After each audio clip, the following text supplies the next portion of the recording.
personas que están conectadas a través de las redes sociales y que están viendo esta conferencia en el mundo entero, con los queridos doctores, el doctor Alexander Figueredo y Alexander Pupo. Parece que los Alexander están conectados con una dosis extra de dignidad en la isla de Cuba. Bastó que ese nombre que estaba vinculado con algo que nosotros rechazamos en el presente porque estaba vinculado con la historia, el legado soviético, pues se revirtió cuando estos dos hombres nacieron, ¿no? Y la dosis de dignidad pues se la llevaron ellos completa. El precio de la dignidad, le hemos querido llamar de esta manera, porque de alguna forma también hablamos del precio de la libertad, pero el precio de la libertad que ellos han tenido que pagar ha estado precedida, ha estado antecedida por un precio muy alto, por ser dignos, por ser profesionales que se enfrentan a una de las dictaduras más crueles de los últimos tiempos, una de las más crueles del hemisferio, una de las más longevas del mundo, y está desafortunadamente en nuestra isla, en esa isla bellísima que perfectamente pudiera ser un paraíso,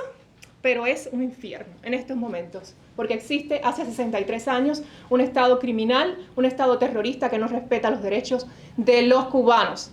Esta fundación tiene como misión defender esos derechos y luchar por un cambio democrático, por un cambio genuino en esa realidad que enfrentan los cubanos a través de la lucha no violenta, que es lo que han hecho estos hombres. Utilizar su palabra, utilizar su conocimiento, utilizar las redes sociales para defender la dignidad de la sociedad cubana y que cambie lo incorrecto. Por eso fueron perseguidos, por eso fueron acosados, por eso fueron expulsados de sus puestos de trabajo, de sus profesiones, fueron limitados para hacer lo que ellos sencillamente quisieron: salvar vidas, ayudar a las personas.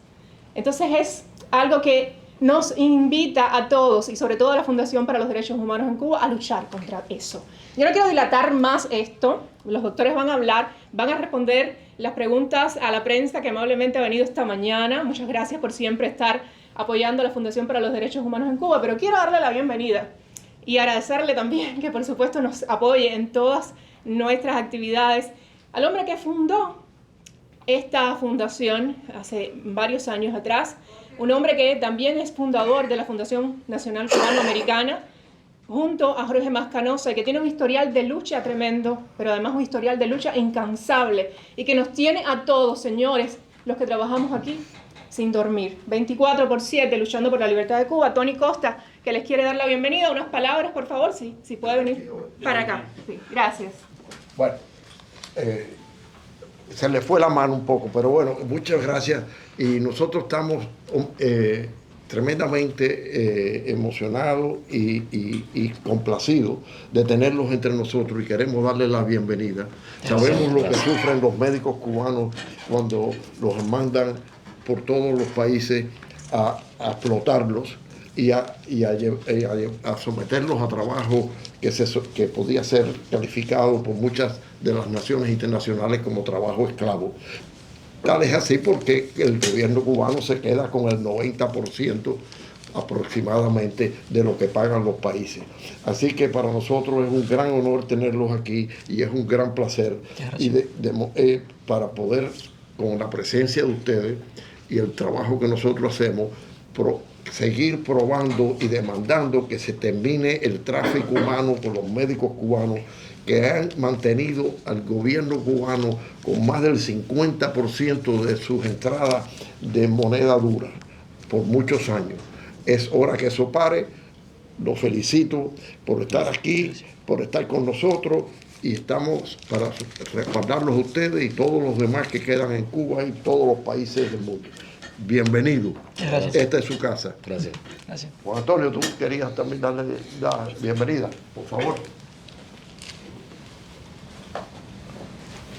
Bueno, esto es muy sencillo. Yo el otro día estaba viendo por televisión una entrevista que creo que le hicieron acá a uno de los Alexander, Isaguirre, me parece que fue. Y él aclaró muy bien una cosa que a mí me emocionó, porque él dijo: yo no vengo a buscar el sueño americano. A mí me expulsaron de Cuba literalmente y vengo a buscar la libertad de Cuba. Y aquí estamos para servirlos a ustedes, en ayudarnos mutuamente a seguir buscando la libertad de Cuba.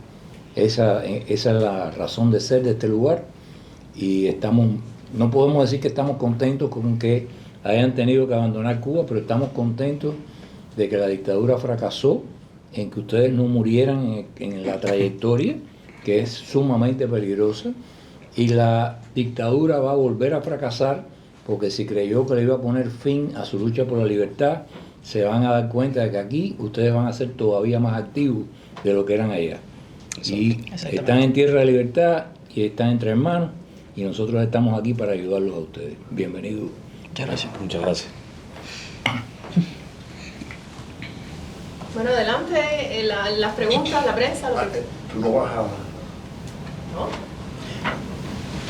Bueno, yo quería decir unas palabras, ¿no? Mirándolo, el video de presentación, que realmente se me nubló la mente y se me aguaron los ojos, porque uno cuando lo ve de afuera es que realmente analiza ese momento que uno vive en esos 3 meses de travesía que pasamos por casi 14 países, por tierra, por agua, por aire, durmiendo en la intemperie, durmiendo en un matorral, y muchas veces uno alzaba la vista al cielo y se preguntaba por qué, qué daño le hemos hecho los cubanos a nacer allí en una dictadura totalitaria donde, se me aguan los ojos, donde pensar diferente te convierte en un asesino, donde por querer ser libre, tener libertad de expresión, de pensamiento, de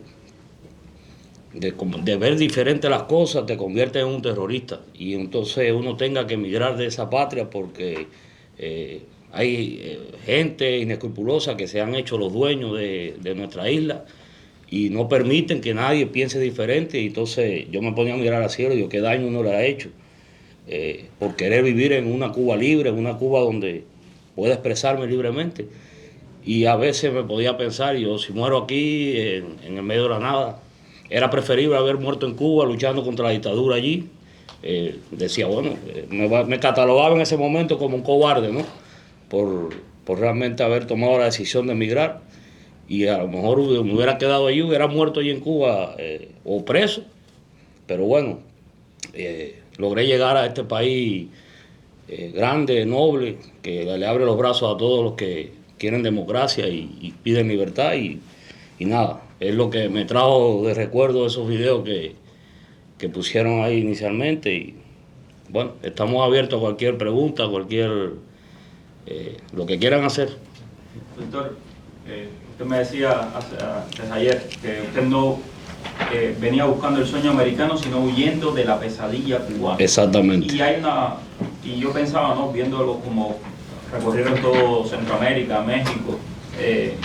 Me acuerdo cuando llegaste a Guyana y me contaste desde que estabas allí, ¿qué hacías?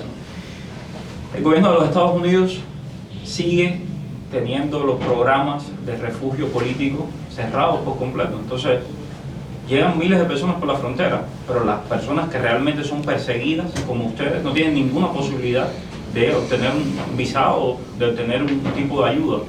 ¿Cómo pudieran, me gustaría que nos hablaran, ¿no? ¿Cómo pudieran ayudar realmente los Estados Unidos a personas como ustedes que está probado que fueron perseguidos por el régimen castrista y que tuvieron que sufrir la represión en la isla?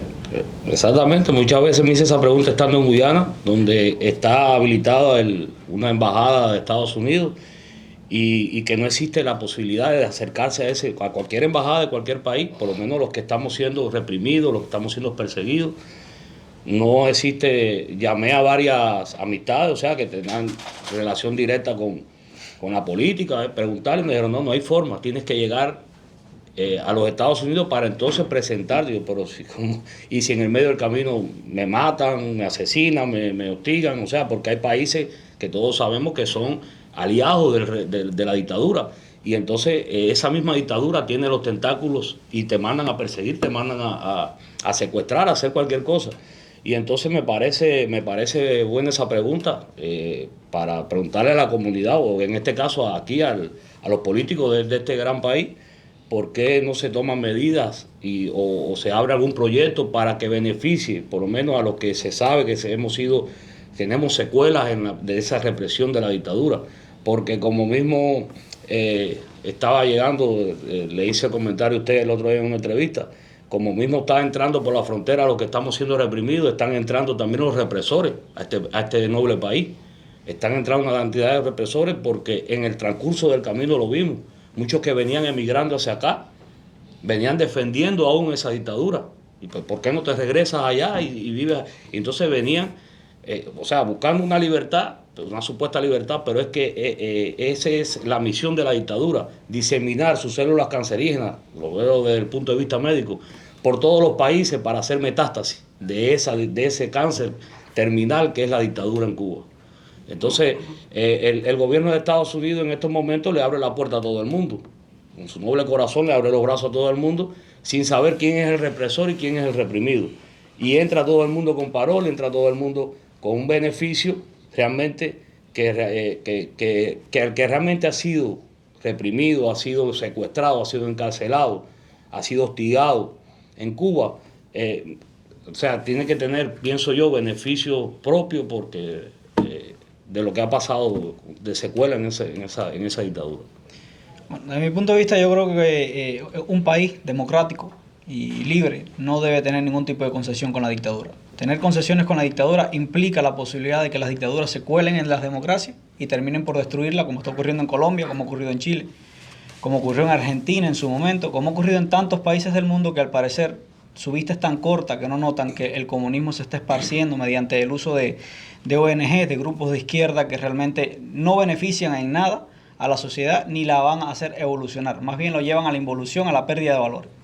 Un país democrático no debe tener ningún tipo de concesión y en el caso de Cuba, principalmente de Cuba, que sabemos que está utilizando el populismo y estos grupos liberales, quizás, no sé, con fines futuristas según ellos, para colarse en las democracias y destruirlas, ¿no? Terminar esparciendo la ideología comunista, que tan simpática es a los ojos de las personas que no tienen conocimiento sobre la realidad y que termina definitivamente destruyendo todos los lugares donde encuentra. Es casi inconcebible que personas que apoyan a la dictadura abiertamente, que lo han hecho en su momento, incluso lleguen a entrar a los Estados Unidos más fácil que personas reprimidas.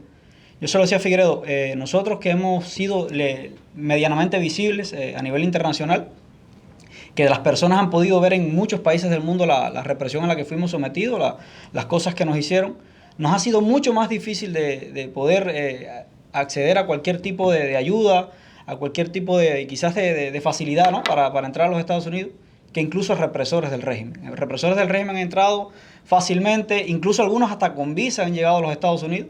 Y yo mismo llené la planilla del refugio político estando en Cuba en más de una ocasión. Le escribí al Departamento de Estado, le escribí a la embajada, traté de ponerme en contacto con políticos y siempre fui ignorado. Yo decía, bueno, entonces no me queda otra opción que tratar de salir por mis medios o, de lo contrario, ir a refugiarme en otro país. Luego que salgo de Cuba, porque no tenía Estados Unidos como primera opción, yo dije que iba a ir a Europa.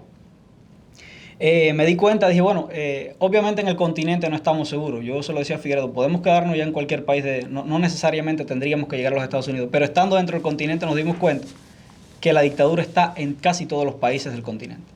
Es probable que detrás de la mayoría de los grupos estos de migración, que financian la migración, que te ayudan a migrar, esté incluso el brazo de la dictadura y estén lucrando con ello, por la forma tan fácil en la que pueden hacer las cosas, en la que pueden moverse estos grupos.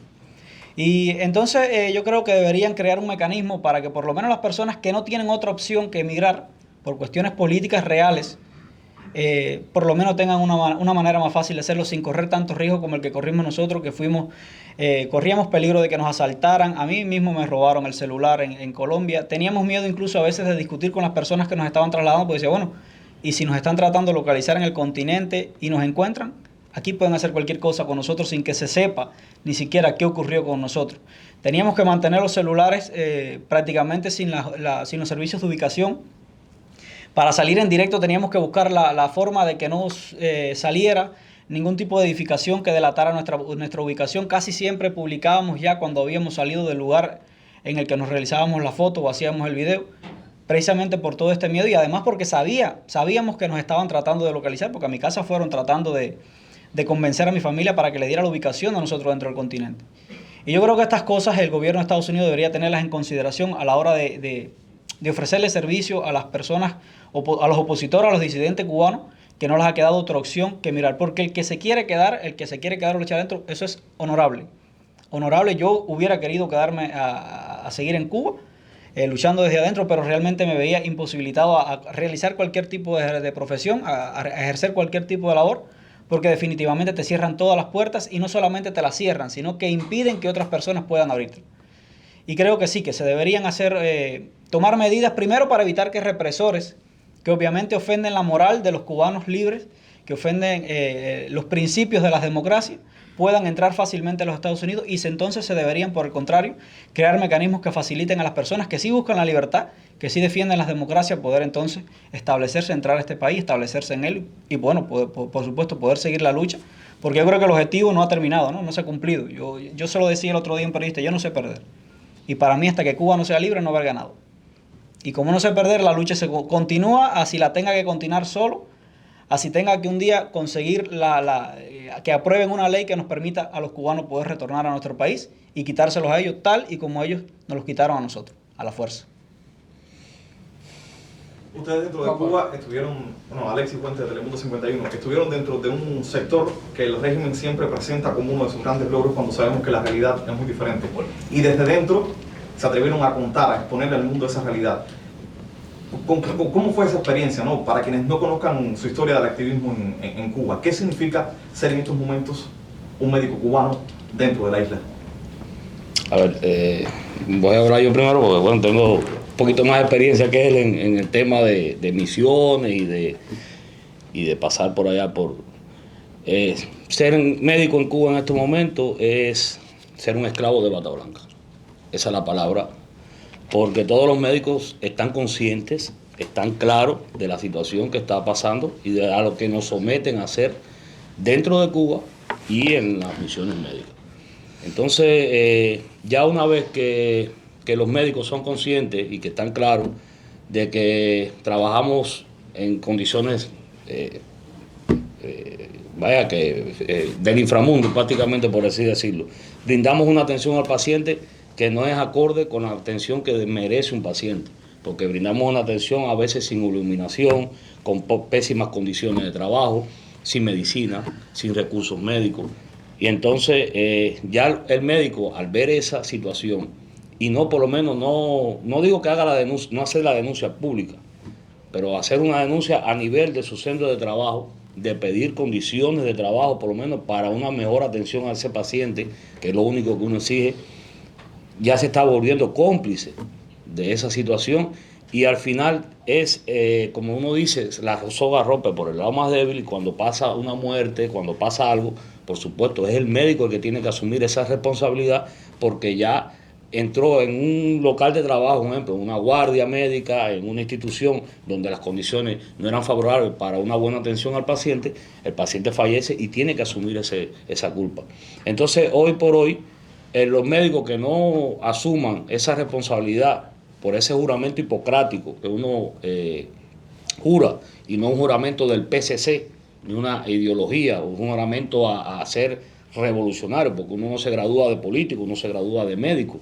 Entonces, una vez que tú ya incumples ese juramento hipocrático, tú realmente ya no eres médico, eres un esclavo más de esa dictadura de bata blanca, que por supuesto invade, o sea, hace todo lo que las mentiras, las difamaciones, las manipulaciones que hace dentro del país y eso mismo lo llevas a otros países. Yo en mi caso estuve en 2 misiones médicas, yo estuve en Venezuela, estuve en el año 2008 y estuve en el año 2018 en la República de Venezuela y la misma mentira, las mismas manipulaciones, todo eso mismo lo llevamos hasta Venezuela. Un poco que vamos inicialmente como médicos y al final nos convertimos en políticos, porque vamos a diseminar, a difundir, a cambiar la forma de pensar de esos pacientes en esos países para convertirlos en comunistas. Eso es lo que vamos a hacer los médicos cubanos realmente a todos esos países, a diseminar el comunismo, a infiltrar la ideología comunista en esos países. Entonces, allí recibimos un estipendio. No nos pagan lo que nos tienen que pagar, como ya Maite decía inicialmente, no nos pagan lo que nos tienen que pagar, o el profe. O sea, nos quitan el 90% de lo que realmente esos países no. Y yo en una entrevista también que di hace poco, Por la parte médica, yo defino la dictadura cubana como un cáncer en estadio terminal. Es como yo la determino. Y entonces en el 2000 ellos estuvieron en estadio terminal casi al fallecer y apareció un huésped. Ese huésped fue Venezuela. Y diseminaron las células cancerígenas e hicieron metástasis en Venezuela. Y ahora están en estadio terminal, peor que cuando estaban en el 2000. Y ahora apareció México. Apareció México y están enviando sus células cancerígenas a México para hacer metástasis en México, que México está haciendo frontera con Estados Unidos. Y están enviando esas células para aquí, para Estados Unidos. Que es lo que venía hablando directamente, que en mi travesía, en mi larga travesía, me tocó ver a gente hablando, diciendo, o sea, a favor del régimen, hablando, y venían hacia acá, hasta este país. Y muchos médicos. En la selva del Darién me topé muchos médicos también, que estaban huyéndole a la dictadura de ahí, que estaban de misión en Venezuela y van huyéndole. Y tienen que atravesar la selva del Darién, tienen que correr todos estos riesgos, porque antes teníamos el beneficio de un programa que era el programa del parol para los profesionales de la salud, que fue inhabilitado, lo quitaron cuando la era de Obama, con un compromiso de que Cuba aceptaría hubo un compromiso entre Estados Unidos y Cuba, que Cuba tenía que aceptar los que deportaban de aquí, los deportados de aquí, por quitar ese proyecto, ¿entiendes? Al final Cuba no está aceptando los deportados y el proyecto sigue en pie. Y como dijo una vez en una guerra, no recuerdo cuál es el nombre, que dice que matemos los pilotos, no tumbemos los aviones. Los aviones se forman, tú produces 1000 aviones en un mes, pero los pilotos se forman en 15 años. Así mismo es con la dictadura. La dictadura, el Producto Interno Bruto de esa dictadura somos nosotros los médicos. No es ni el turismo, es la salud, porque ellos obtienen un gran % de intereses por mandar a nosotros de esclavos a esos países. Y no hacer ni de médico, hacer de política. Y entonces, al quitar este proyecto, o al poner este proyecto de nuevo, le estamos robando el Producto Interno Bruto. O sea, son miles y miles los médicos que están esperando que con este proyecto para escapar de las garras de esa dictadura. Y así todo, sin el proyecto, se atreven a someterse, a entrar por la selva del Darién, a huirle de esa dictadura, porque allí te obligan a mentir, te obligan a manipular las hojas de cargo, te obligan a falsificar documentos, y el que no lo hace va deportado para Cuba y sancionado, con el riesgo entonces hasta perder el título en Cuba. Como pasó conmigo, a mí me expulsaron de la salud, me inhabilitaron los títulos, porque ellos no tienen medida puede ser quien sea, que vaya contra ellos, contra la dictadura, quede expuesto, lo denigra, lo difama, hasta volverlo un plano común y sin tener consecuencias, si es médico, si es ingeniero, lo que sea. Para ellos vas en contra de ellos y te hacen polvo. Eso es lo que está pasando hoy en día con los médicos cubanos, o la llamada potencia médica, que nunca ha sido potencia médica. Eso simplemente ha sido un espejismo para el mundo, y Cuba entera sabe de que nosotros nunca hemos sido potencia médica. Es mi punto de vista. Sí, a ver, desde mi punto de vista yo lo veo quizás un poco, quizás como soy más fresco, más joven, ¿no? El cubano yo creo que el estudiante cubano que se va a graduar de médico sabe que no va a ganar mucho dinero, porque obviamente la salud en Cuba no es bien paga. De hecho, éramos conocidos en el mundo, o somos conocidos en el mundo como los médicos pobres.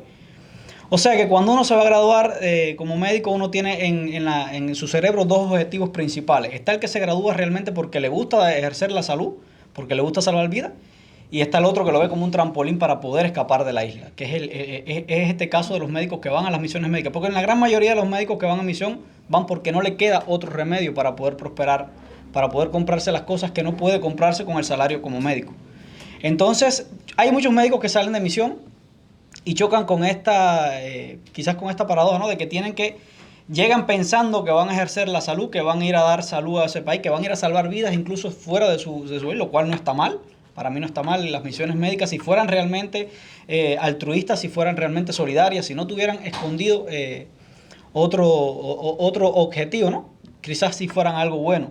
Pero ¿qué pasa? Que una vez que el médico llega a estos países se toca con los protocolos y se toca con lo que tiene que hacer aparte de dar salud. Porque sí hay quien atiende pacientes, sí hay quien realiza no sé, intervenciones milagrosas en esos países donde quizás en algunos casos sí hay zonas rurales donde hay poca atención, hay muchas personas que se han agradecido, pero también está el trasfondo político al que tienen que ser obligados, ¿no? Al que los obligan. Por ejemplo, a hacer campaña contra determinado partido, a hacer campaña entonces contra determinado gobierno, y sí, es la parte negativa de las misiones. Por otra parte, el juramento hipocrático que uno firma, ¿no? Cuando se gradúa, choca con los protocolos y con las jefaturas dentro de los hospitales.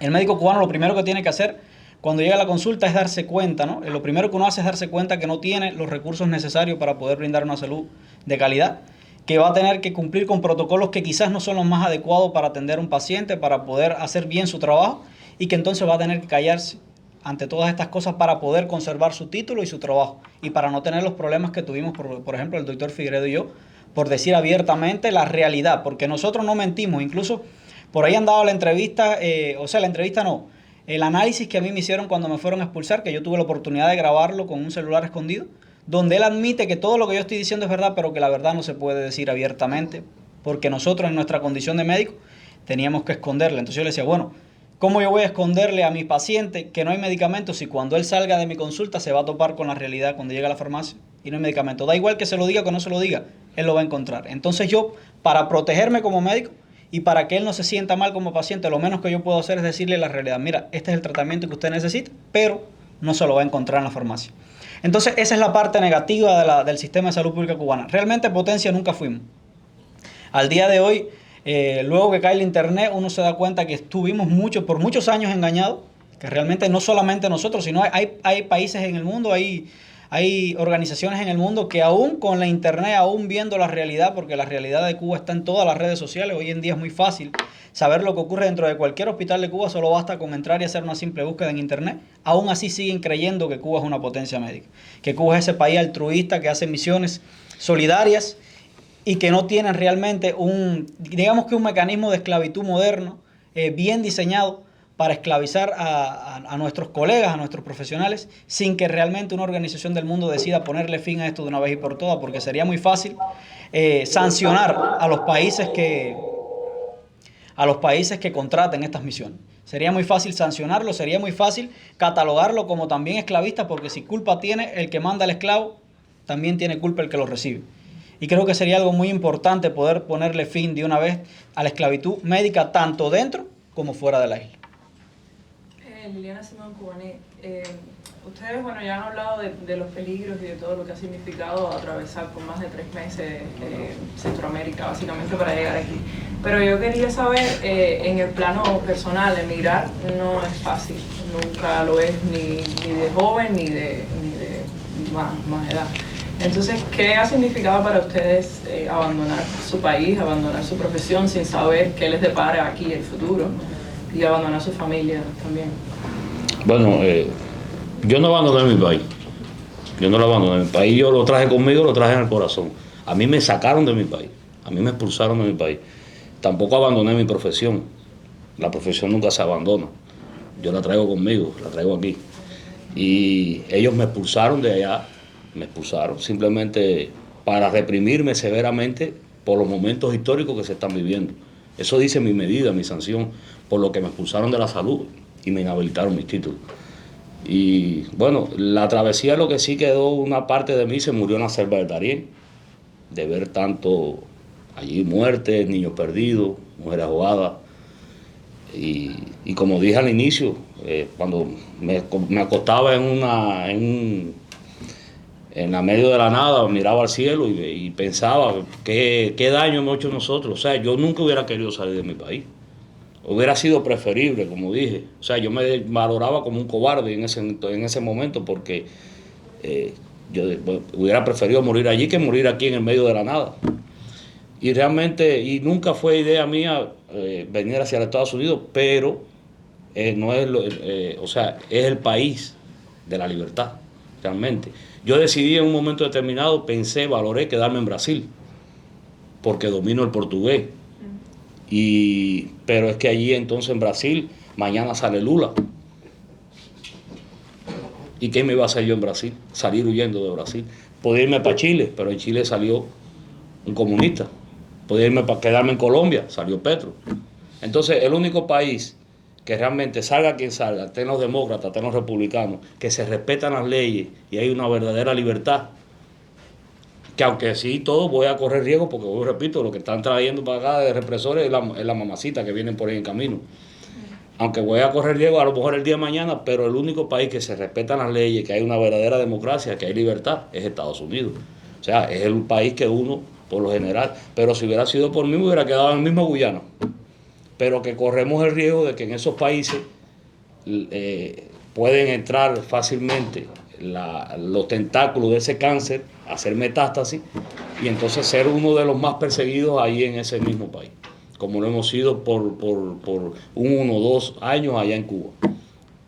Esa es lo que uno siente realmente en esa larga travesía. Y como dije anteriormente, que no hay nada que beneficie al que realmente viene huyendo. No hay nada en el camino que beneficie, que yo diga, bueno, si aquí en Guyana yo puedo acercarme a la embajada con las pruebas, decir, mire, yo soy fulano de tal, estoy siendo perseguido, y que allí me acojan o me den refugio, aunque etcétera, pero no hay todavía ese beneficio o ese proyecto o un programa que beneficie a los que realmente hemos sido, que tenemos en la célula la represión de esa dictadura. Es mi criterio, no sé. Sí, en mi caso fue lo más difícil de salir de Cuba es mirar hacia atrás. Cuando te paras en el aeropuerto y ya te vas a montar el avión y miras atrás y ves a tu familia ya lejos. Yo no tengo familia en los Estados Unidos, toda mi familia está en Cuba. Tengo mi niña en Cuba, mi abuela en Cuba, mi mamá fallecida, la asesinaron hace como 4 años, y mi papá. Y lo más difícil para mí fue ese momento, ¿no? Donde me paré en el avión, miré para atrás y vi a mi familia. Entonces yo dije, bueno, mi papá obviamente no va a salir de Cuba, mi abuela está demasiado viejita, mi niña es muy joven. Es probable que después de esto no los vuelva a ver, no los pueda volver a abrazar. Mi papá no va a salir de Cuba, mi abuela está enferma incluso. Pero para mí adentro decía, es lo mejor que hago, porque, y me disculpa, ¿no? Pero me lleva ese momento. Porque ellos estaban sufriendo más que yo en Cuba. Yo estaba consecuente con lo que había hecho, yo sabía que me había enfrentado a la dictadura y que eso iba a tener consecuencias, pero nunca imaginé, ¿no?, que iba a arrastrar a tanta gente atrás de mí. Mi abuela, la presión se descompensó totalmente. Mi papá empezó a tomar y trataba de chocar menos conmigo porque él y yo no, ¿saben? Nuestras opiniones al principio no eran muy, digamos que compatibles. Él con el tiempo fue cambiándolo, pero a mi niña me daba miedo ir a verla porque no vivía conmigo y decía, bueno, a lo mejor no saben dónde vive y si voy a verla la expongo. Y cuando uno sale de Cuba, te llevas eso. Dices, bueno, lo estoy haciendo, no los voy a poder ver más, pero lo estoy cuidando a ellos y me estoy cuidando a mí mismo. A mí aquí en Cuba solamente me quedaban 2 opciones. Que me arrollaran en la carretera por un milagro, o de lo contrario, que por fin pudieran terminarme ese expediente que me estaban haciendo para meterme preso. No me quedaba otra opción que salir de Cuba. Yo creo que cuando tampoco había aterrizado hasta que llegué al aeropuerto de Jamaica, yo no dormí esa noche, yo lloré la noche entera. Y no me da pena ni saber decirlo porque realmente lo sentí así. Pero es la parte más difícil, porque ya después que empiezas el camino ya tú solamente estás persiguiendo llegar. Yo me apuraba, yo decía, Fiero, yo tengo que llegar. Porque mientras estemos aquí, estamos corriendo peligro y tenemos a nuestra familia en Cuba vuelta loca, porque mi familia en Cuba no dormía, no descansaba. Me escribían 100 mensajes en el día al punto que yo les decía, ya no me escriban más. Estoy bien, yo si cambia algo en el recorrido, yo se los voy a comunicar, pero no me escriban más porque a mí me incomodaba y realmente me molestaba, ¿no? Y me dolía verlos a ellos sufrir como estaban sufriendo conmigo. Y más mi familia, que por esa parte sí es muy unida, ¿no? Nosotros cerrábamos fila cada vez que teníamos un problema con uno de nosotros. Y entonces no creo que la decisión haya sido errónea. Quizás si pudiera retornar el tiempo hacia atrás, las cosas serían distintas, pero siendo consecuente con lo que hice, la mejor decisión que pude tomar fue haber salido de Cuba, y estoy seguro de que ellos también, de cierto modo, lo agradecen porque quizás me echen menos, pero por lo menos saben que estoy a salvo.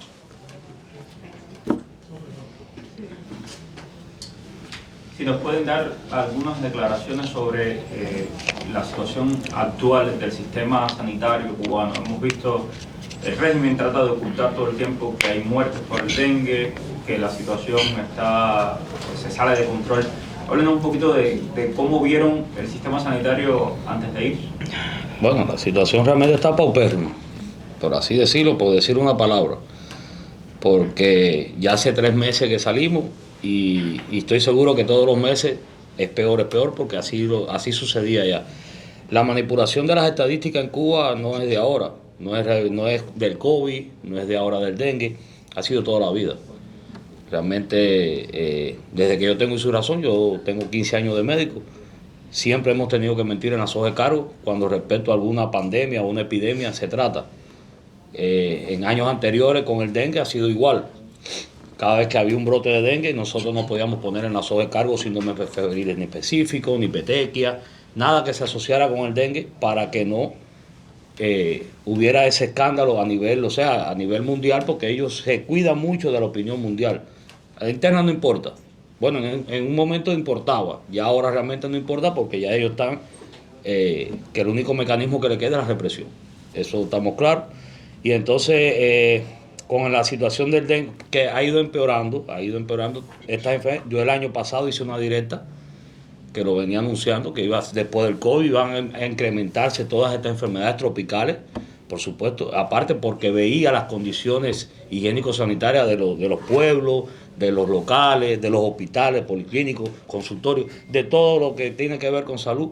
Una, porque Comunales, que es el encargado allá de limpiar las calles, de botar los basureros, etcétera, no tiene petróleo para los carros, entonces los basureros son descomunales, no hay para chapear, o sea, no hay podadora, tiene que ser con un machete, y la gente por un salario que no te va a dar ni para 2 días, no quieren trabajar. Entonces las hierbas son de este tamaño, aquello es descomunal realmente, y eso va a ir empeorando todos los años. Los virus pueden mutar, que era lo que yo decía, y al mutar se empeora los cuadros, se intensifican los cuadros, y entonces realmente ellos siempre van a tratar de manipular la información, de esconder toda la información que puedan, y es lo que yo siempre he dicho. Ya cuando en las redes sociales, gracias a Dios que llegaron las redes sociales y llegó el internet a Cuba, para que el pueblo un poco más que despertara, porque los que despertábamos en un momento determinado eran los que teníamos la virtud de salir del país y ver con nuestros propios ojos, pero muchos que no podían salir, o que no tienen teléfono, o que no tienen internet, siguen ciegos, siguen manipulados por la televisión cubana, que lo que dan es, por supuesto, lo que les beneficia a ellos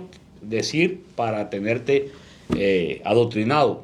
Y entonces muchas veces el pueblo, con esas condiciones, uno cuando ya hacía las directas, cuando le informaba al pueblo, no era lo mismo un médico decir la situación realmente y con pruebas, porque yo cuando hablaba de eso hablaba con pruebas, ponía video, ponía fotos de la situación real, o sea, es más creíble que lo diga alguien que no sepa, por ejemplo, de salud.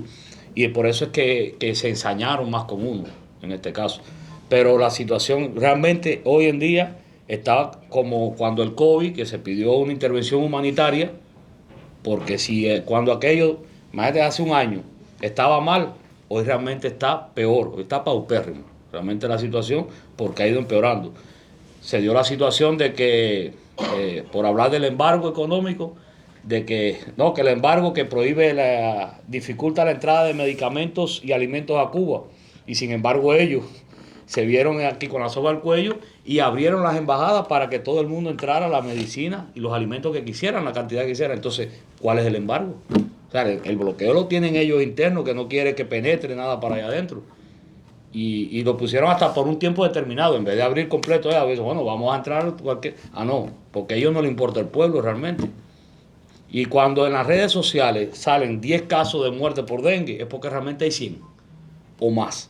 Eso siempre ha pasado, igual que con la mortalidad infantil, con todas las estadísticas en Cuba de hace 63 años han sido manipuladas. Han sido manipuladas porque todo el médico o trabajador de la salud que me esté escuchando sabe que lo estoy diciendo y sabe que estoy diciendo verdad, que no estoy diciendo mentira.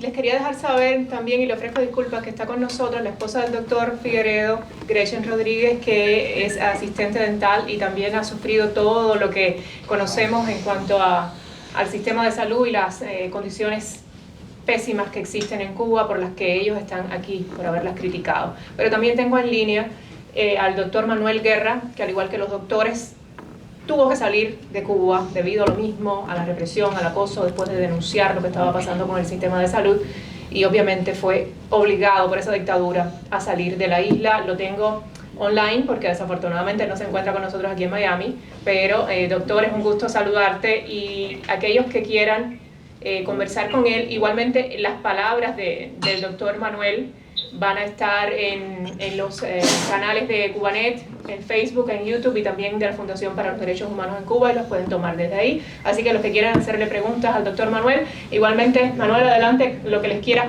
decir a tus hermanos, a tus amigos, a tu gente de lucha también que te están escuchando. Claro, bueno, primero que todo, buenas tardes para usted, Maite, buenas tardes para mis colegas Raúl y Alexander, ambos doctores a los que les tengo mucho aprecio. Y sí, obviamente doy fe y apoyo todo lo que estaba narrando el doctor Figueredo. Personalmente, fui testigo de un sistema de salud pública en detrimento, que cada día que pasa se deteriora más y deteriora más. Y fui testigo de cómo mienten, tanto desde el punto de vista municipal, la nacional, cuando vimos la crisis por COVID que hace unos meses atrás azotó a nuestra nación.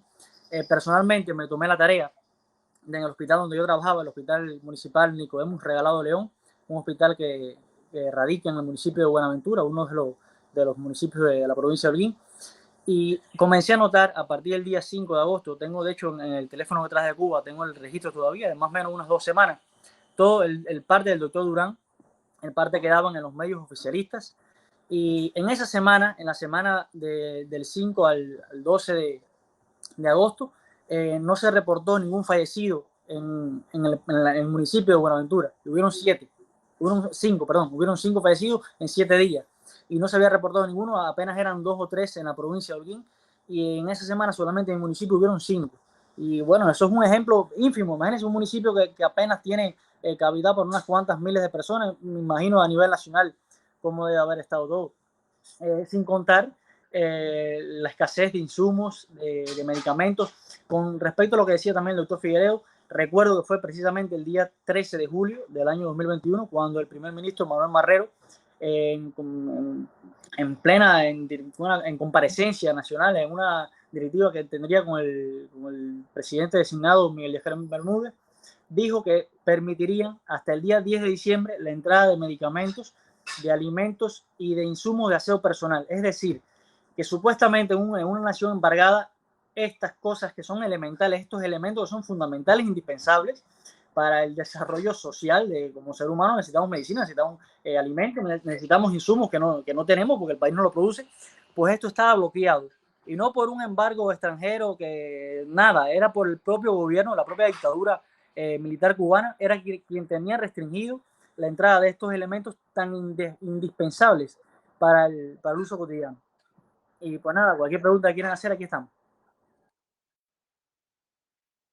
Sí, a ver, en mi caso personal, yo tengo la opinión de que un gobierno que prioriza medios de represión antes de que medios para brindar salud pública es un gobierno que está encaminado totalmente al fracaso. Pero que además eso deja al descubierto cuáles son sus verdaderas intenciones. El gobierno de Cuba es un gobierno que vive de apariencias. A él no le interesa realmente cómo vive el pueblo. A él lo que le importa es la imagen que da al mundo. Entonces, él ha tratado de venderle al mundo la imagen de Cuba como potencia médica, de Cuba como país donde todas las personas tienen derecho a la salud, tienen derecho a la educación, de manera pública, de manera gratuita. Pero realmente cuando uno como médico que tiene que vivirlo en primera persona, que tiene que enfrentarse a la vida diaria dentro de las instituciones de salud, que tiene que enfrentarse a las hojas de cargo, a las estadísticas reales, no a las que se publican, no a las que ellos ponen como imagen, sino a las reales, uno se da cuenta que es una gran mentira. Yo mismo cuando comenzó el COVID en Cuba, fui uno de los primeros médicos que me brindé como voluntario. Y recuerdo la primera imagen que yo tuve al llegar al hospital, 5 personas fallecidas envueltas en nylon negro de basura frente al elevador. Cuando llego a la sala ese día, que comienzo mi turno de trabajo, a mí me dieron la labor de ser quien llevara la estadística a la computadora. Pero había un acápite que había que cumplir. En los pacientes fallecidos no se le podía poner muerte por COVID. Se le podía poner muerte por cualquier otro motivo, que podía ser un paro cardiopulmonar, un infarto cardíaco, pero no muerte por COVID. Y eran muy celosos con esa estadística, muy celosos con eso. De hecho, fue una de las primeras discusiones fuertes que tuve yo con la dirección del hospital, porque él decía, si mueren por COVID, yo voy a poner mueren por COVID. Si no, sáquenme de la computadora y pónganme a trabajar allá atrás al final de la sala, porque yo no voy a mentir. Yo soy médico y mi labor es esto. Mi labor es científica, no política. Y como labor científica, mi trabajo es dar una estadística veraz para que mis colegas sepan a lo que se están enfrentando. Y entonces uno choca con esa realidad. Encima de esto tiene que chocar con la cotidianidad. Yo viví en Cuba en un barrio marginal. Hay algo ahí. Hey. Viví en Cuba en un barrio marginal que creo que pueden haberlo visto alguna vez en alguna directa que hice, donde se veían las aguas albañales circulando por el medio de la calle, donde se veían los criaderos de mosquitos y las fosas desbordadas vertiendo su contenido hacia la calle. Un país tan insalubre como Cuba, y que viendo la insalubridad presente, viendo la cantidad de basureros que hay desbordados, los vectores propagándose, sigue priorizando los medios de represión por encima de los medios comunales o los medios indispensables para garantizar medianamente un sistema de salud pública asequible para la población y adecuado además. Ya sabemos que es un país que obviamente miente en las estadísticas internacionales y no se le debe creer nada de lo que diga. Por eso lo decía, creo que cuando la Cumbre de las Américas se lo decía, lo posteé, traté de escribírselo a la Embajada de los Estados Unidos, al dictador no se le da tribuna, no se le da el chance de que pueda esparcir su mentira, porque puede que las personas sepan la realidad, pero siempre hay alguien que se lo cree. Y una sola persona que se lo cree es terreno que perdemos, ¿no? A la hora de poder liberar a Cuba de esa maldita dictadura que realmente nos tiene sumidos en la miseria hace más de 60 años.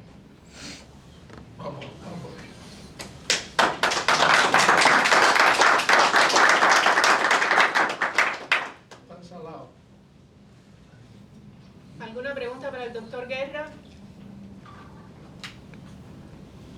Aquí. Rodrigo. Dale. Sí, por favor, a los doctores les quiero preguntar, los métodos que ustedes están acostumbrados a ver en Cuba de autoritarismo y de control de la población, ahora recientemente con el virus a nivel mundial, nosotros vimos gobiernos de distintos países actuando de una manera parecida. ¿Cuál es su criterio al respecto? Guerra. ¿Qué responda? Guerra.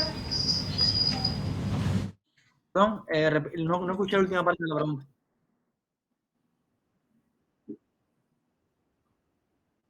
En el gobierno de Cuba con manipulación de estadísticas y demás, y mentirle a la población, mentirle al mundo. Nosotros vimos gobiernos actuando de manera muy autoritaria y totalitaria también. Estoy hablando de Argentina, estoy hablando de Venezuela y hasta de Canadá. ¿Cuál es el criterio de los doctores? ¿Qué está pasando? Sí, vos escucha primero a Figueredo, que le gusta mucho ese tema.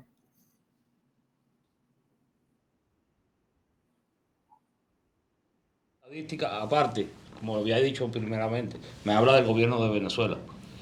Y le digo gobierno de Venezuela y no le digo dictadura porque allí por lo menos votan por su presidente. En Cuba no hay elecciones. Y entonces el gobierno de Venezuela, al ser un gobierno que está introducido por allí, quien manda realmente, quien mueve los hilos en Venezuela, me atrevo a decir, porque estuve casi 8 años entre una misión y otra, quien mueve los hilos allí es la seguridad del Estado de Cuba. Que intervino allí a través de, que con esas mismas batas blancas, haciéndose pasar por técnico de laboratorio, haciéndose pasar por enfermero, están moviendo los hilos allí. Y entonces esa misma manipulación, esas mismas mentiras se llevaron para Venezuela. En Argentina, por supuesto, también hay un partido comunista. O sea, que es lo que decía el doctor Pupo. Realmente los comunistas son las personas más manipuladoras y mentirosas que pueden existir. Ellos lo que sí son buenos es en lo mediático, en esparcir su... Y con lo del virus, bueno, realmente no sé, porque no estuve en Argentina, no estuve en Venezuela, estaba en Cuba. En Cuba sí sé que estaban manipulándola eso. No sé qué nivel de totalitarismo existía en esos países con los medios de comunicación, porque bueno, en esos países al menos que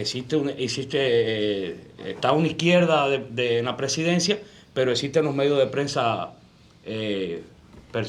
privados.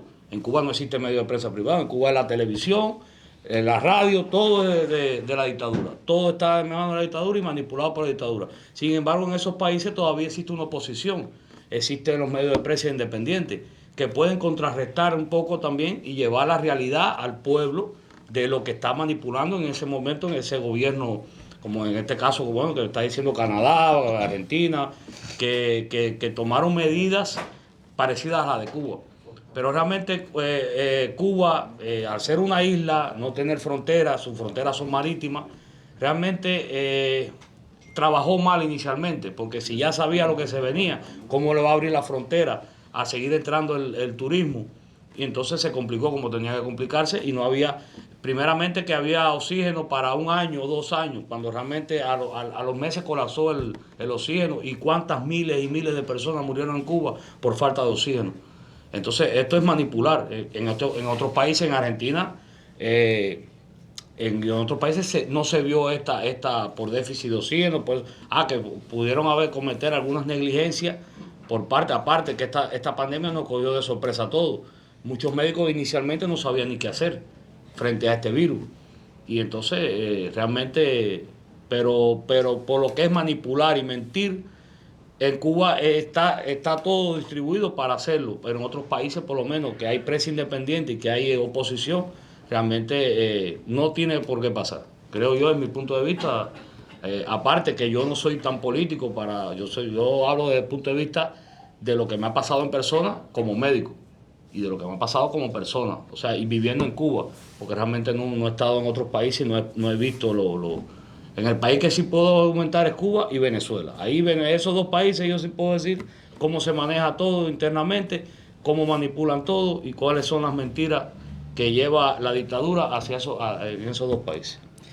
Mi pregunta, y quiero pedirles a ustedes también, y discúlpame, Bubu, por interrumpirte, pero quiero, Manuel, también tu opinión sobre esto. Estamos en estos momentos viéndolos a ustedes 3. No son los únicos que han salido de la isla, no son los únicos que se han enfrentado a la dictadura por las condiciones del sistema de salud.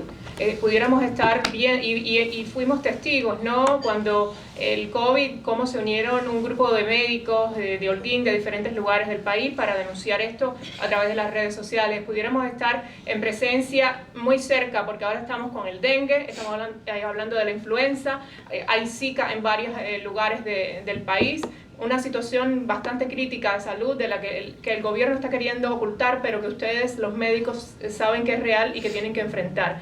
Pudiéramos estar viendo dentro de muy poco a una nueva parte de la oposición, a un nuevo grupo de oposición en Cuba que estuviera conformado por los médicos cubanos.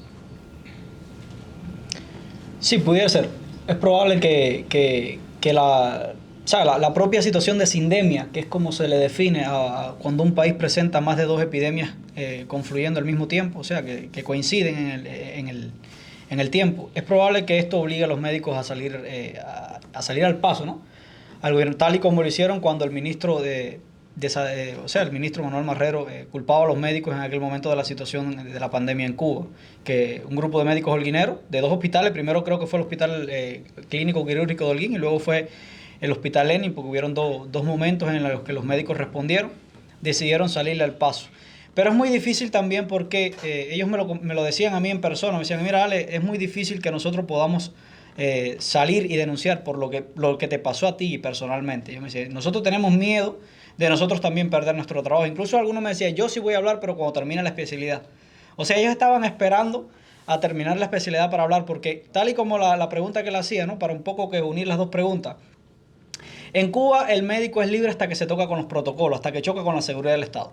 Eso lo vimos durante el COVID, en aquel momento donde uno tenía que falsificar las estadísticas, donde uno tenía que seguir protocolos estrictos que no siempre eran los que el paciente realmente necesitaba para poder salir de su patología, ¿no? De su condición de salud.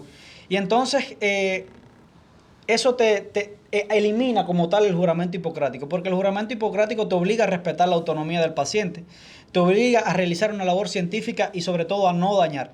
Y el gobierno de Cuba ha utilizado sus medios represivos para que los médicos quizás tengan que olvidar ese juramento y ser parte incluso de la maquinaria represiva, como lo vimos cuando la huelga de San Isidro, aquel momento en el que los médicos se pudo captar en video, en los que los médicos irrumpen en la casa, ¿no? La vivienda de Luis Manuel Otero Alcántara, y se prestan, y además eso le sirven de brazo a la dictadura para, digamos que de alguna manera reprimir en aquel momento a los manifestantes de San Isidro. Luego lo vimos cuando Luis Manuel Otero Alcántara fue secuestrado de su huelga personal y fue llevado a un centro psiquiátrico. Dios sabe, realmente solamente Dios y el médico que lo estaba atendiendo y adentro a qué tipo de tratamiento fue sometido, porque bien sabemos que existen tratamientos que se pueden utilizar y luego ni el mismo paciente recuerda que se lo hicieron. Entonces es ahí donde choca el autoritarismo con la profesión de la medicina. en el momento en el que te obligan a olvidar tu juramento y te llevan a cometer delitos y a utilizar tu bata para cometerlo. Yo creo que eso desvirtúa la profesión más noble, que es salvar vida, ¿no? Y es la parte que creo que todos deberíamos enfrentar con mucha firmeza, y creo que todos los gobiernos del mundo, por una cuestión de humanidad y de respeto a la profesión, deberían tratar de evitar que les ocurra a ellos también, porque donde entra el comunismo, créanme todos que definitivamente se van a desvirtuar tanto la salud como que las leyes no van a servir, no van a funcionar como deberían. O sea, ningún tipo de profesión va a funcionar realmente como debería. Ese es el autoritarismo que todos, por lo menos yo le tengo pánico.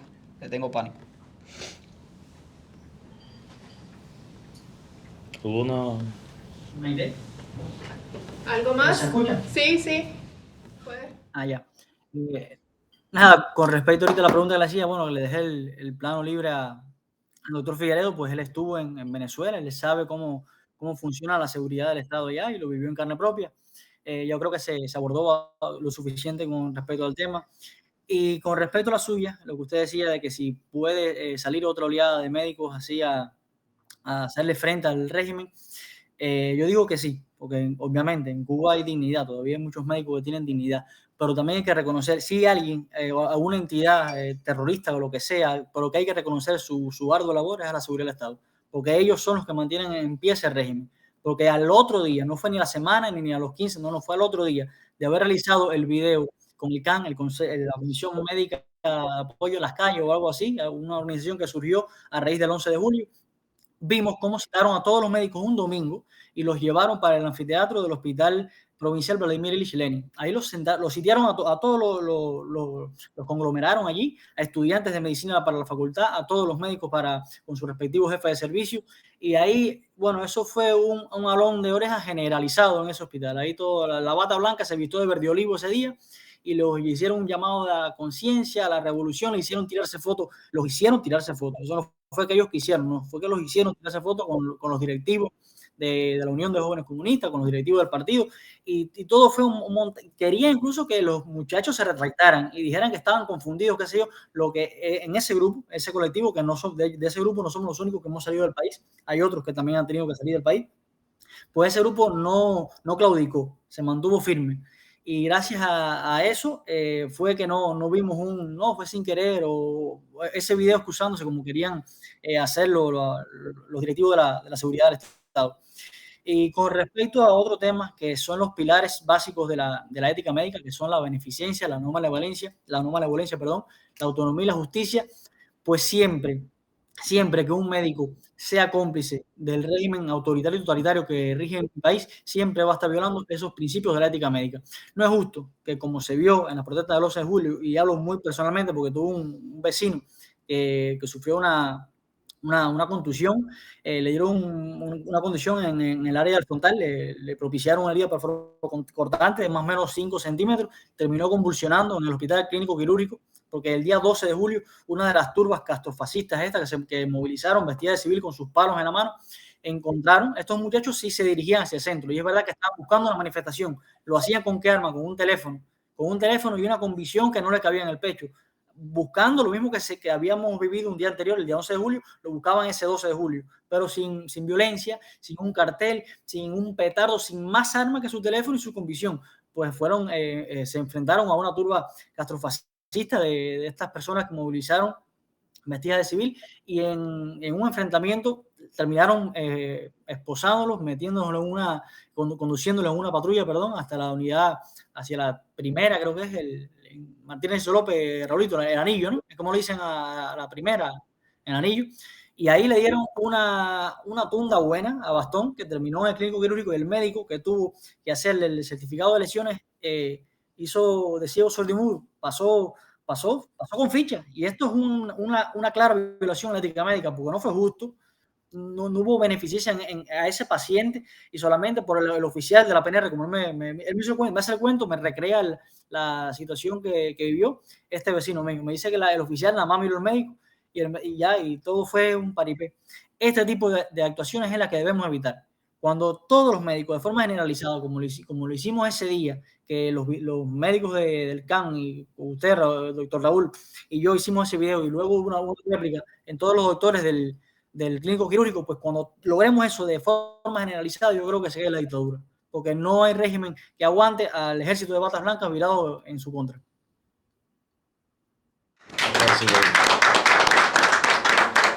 Bueno, muchísimas gracias de verdad a todos.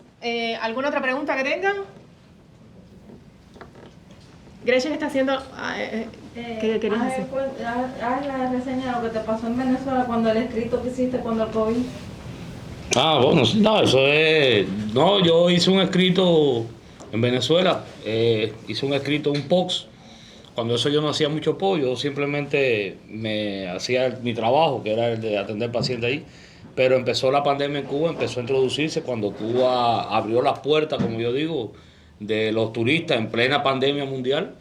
Entonces el primer paciente que hubo en la isla creo que era de allá de mi provincia, de Granma, y entró a través de del turismo. Y entonces yo hice un post en las redes sociales llamando a contar al gobierno de ahí, a la parte de mi provincia, sobre esto, ¿no? Que si mi familia se enfermaba por negligencia de ellos mismos, que me iban a escuchar, puse yo así y no había pasado 10 minutos y ya estaba la seguridad del Estado, allí donde yo trabajaba, y me obligaron a quitar el post. O quitas el post o vas revocado para Cuba. Simplemente por un escrito que yo hice llamando la atención y poniendo una alerta en mi provincia de las negligencias que se iban a cometer y yo estaba atendiendo el COVID en ese momento en Venezuela y sabía todas las cosas que iba a traer eso consigo. Y hice un llamado de atención. Y simplemente la seguridad del Estado no había llegado, o sea que todos los colaboradores o todos los esclavos que vamos para esas misiones estamos siendo controlados por la seguridad del Estado que penetran en esos países. Todos, no hay ninguna excepción. Como mismo nos hacen hacernos cuentas falsas para publicar algo en defensa a su revolución, como hacen hacer Twitter falso, Facebook falso, y cada persona puede tener hasta 10 cuentas falsas para creerse mayoría. Eso lo hacen hacer a nosotros los médicos, que lo que vamos a prestar a un servicio de salud, nos lo hacen hacer en esas misiones. Todo eso que realmente no tiene nada que ver con el objetivo inicial que uno va como médico a esos países. Y respecto a lo que estaban hablando ahora, creo que sí, Maite, creo que sí, en Cuba todavía quedan médicos con dignidad y que van a salir a favor de esos pacientes, van a salir en defensa de esos pacientes, a exigir los recursos de esos pacientes, una buena atención, pero sí se necesita de los países con democracia, de los países libres, un proyecto o algo que ampare a todo el que salga, no solo a los médicos, a todo el que salga a denunciar, a darle el pecho o a darle la cara a esa dictadura. Eso o un proyecto o algo, no sé si darle mayor visibilidad, seguir mucho a esto que uno en un momento determinado alza la voz, darle mayor visibilidad o algo que los resguarde de esa dictadura, porque realmente como ellos ya están ante el mundo, ya no pueden manipular, no pueden mentir, el único mecanismo que le queda es la represión. Y realmente es muy duro ver a un médico que alce la voz por su paciente y que le inhabiliten su título o que lo expulsen de la salud y no pase nada. No haya una repercusión con esa dictadura respecto a esas arbitrariedades que comete. Es mi forma de pensar. En Venezuela tú hablas de la represión de la seguridad del Estado. Esa es la seguridad del Estado de Cuba actuando en Venezuela. Exactamente. Dilo en tus palabras. Sí. Ahí la seguridad del Estado cubana es la que radica en Venezuela. Como lo dije anteriormente, es hoy por hoy la que mueve los hilos en Venezuela. Son la que asesoran hasta el presidente Nicolás, me atrevo así a decirlo. Son los que asesoran, los que le dicen, haz esto, di esto, los que cuidan al presidente de Nicolás Maduro, un ejemplo de cualquier atentado, etcétera. Es la seguridad del Estado cubana que está infiltrada en Venezuela. Y hoy, recientemente se están infiltrando ahora en México, a través de abrirle la puerta, como ocurrió en el 2000 con Venezuela, como ocurrió con el 2000 en Venezuela, le abrieron las puertas a esos esclavos de bata blanca que van, entonces, más de la mitad son de la seguridad del Estado, porque no lo envían como médico, No lo envían o sea, hay médicos que son de la seguridad del Estado. Eso lo vimos actualmente con el agente Fernando. Hay médicos que son de la seguridad del Estado, pero por lo general para esos países lo que mandan son los técnicos de laboratorio que le dan un curso de 2 semanas y muchas veces yo me topé, hubo un caso allá estaba en una guardia y coincidí en 2 guardias con el mismo técnico de laboratorio, que a 10 pacientes que atendí eran los mismos exámenes. Los LECO en 10 por 3, los exámenes eran iguales en los 10 pacientes. O sea que no sabía nada, era del partido, era el que atendía el partido ahí en ese CDI y era de la seguridad del Estado. En Venezuela. Y entonces son gente de la seguridad del Estado que le ponen una bata, le dicen, usted va de técnico de laboratorio, tranquilo que la hemoglobina es en el hombre es de 12 a 14, usted ponga siempre que es de 12, el parcial de orina, si la infección urinaria es hasta 10, y es lo que le hacen y están allí ganando un dinero, reportando dinero para Cuba, y en la vida real no son nada. Son de la seguridad del Estado que lo que están es vigilando al médico, si está pensando diferente, al médico que está pensando en huir de la dictadura, o al que simplemente hace un post en el Facebook en defensa o pensando diferente para denunciarlo. Eso es lo que están haciendo ellos ahí en esa misión. Bueno, excelente. Muchísimas gracias a todos. Yo, antes de despedirme, gracias por supuesto a los doctores por la amabilidad de participar en esta conferencia. Y antes de despedirme, y esto va más dirigido a las personas que nos están viendo a través de las redes sociales en estos momentos. El precio de la libertad es altísimo, no solamente el riesgo que enfrentan estas personas o que han enfrentado estas personas cruzando selvas, enfrentándose al crimen organizado, a lo que pudiera pasar, pero también tiene un altísimo precio económico. Y ustedes me conocen, yo jamás pido un centavo para mí, lo voy a pedir para ellos. Así que los que nos están viendo en estos momentos y que se pueden poner la mano en el corazón, porque a veces nos compramos una pizza, nos gastamos 20 pesos y nos olvidamos que existen personas que pueden estar necesitando nuestra ayuda, pues que lo hagan, porque estos 2 hombres llegan a este país con una mano delante y la otra detrás, tienen que reorganizar sus vidas, tienen que intentarlo, tienen que ver cómo comienzan a trabajar, y esto es algo que realmente también debemos tener en cuenta. Así que les voy a pedir, hay un teléfono, doctor Organero, ¿puedo? Sí. 305-989-2525, 305-989-2525 para ayudar a estos hombres a que puedan encaminarse, para que ahí pueden enviar un CELE. Y también se pueden comunicar también con el doctor Organero, que amablemente los ha estado ayudando desde hace mucho tiempo y lo sigue haciendo. Nuestro padre. Exacto. Y un doctor, para que ustedes vean lo valiosa que es la libertad, es un doctor también de Holguín, sí, que ha podido revalidar su título en este país. El hombre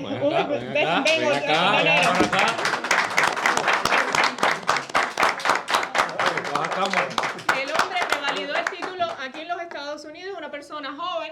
Y es un especialista en neonatología, pudo estudiar en UM en neonatología, y miren verdaderamente lo que la libertad aporta, vivir en un país que realmente te da la oportunidad de rehacer tu vida. De volver a nacer. Yo lo repito, 305, parezco un comercial, pero bueno, 305-989-2525, ayuden a estas personas, señores. Bueno, yo soy testigo, ¿perdón? Sí.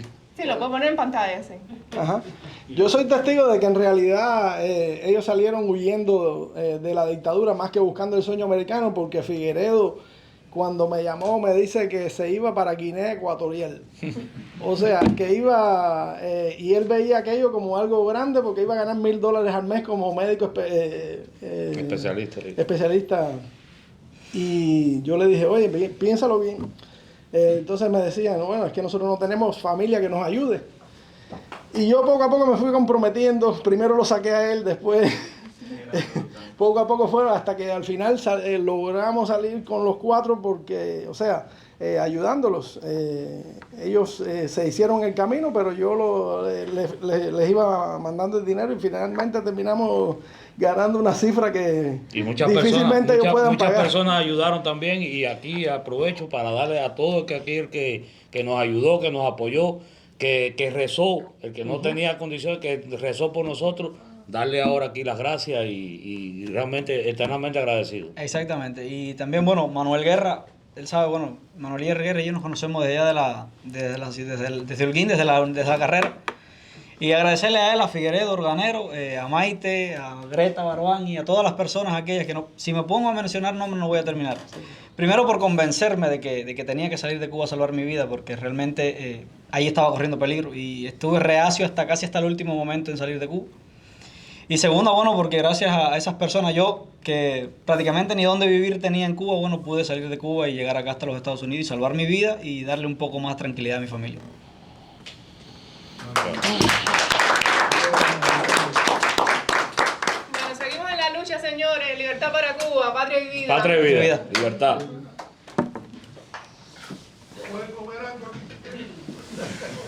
La croqueta, muchachos.